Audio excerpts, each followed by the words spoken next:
बाबासँग आएर बाबालाई लभ भनेर माया भनेर दुईजनाको एकदम दुईजना लभ बर्ड्सहरू होइन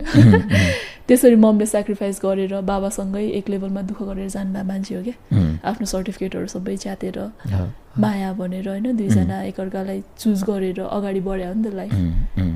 कसैले तिम्रो नानीको नेपाली भनेको के हो भन्यो भने त हामी त लुगा सिलाउने हो भनिदिन्छु म हो हामी लुगा नसिलाइ लाउनु पाउँदैन पहिला अहिले पो जसले पनि सिलाउँछ जसले पनि सिलाउँछ डिजाइनर स्टाइलिस्ट अहिले त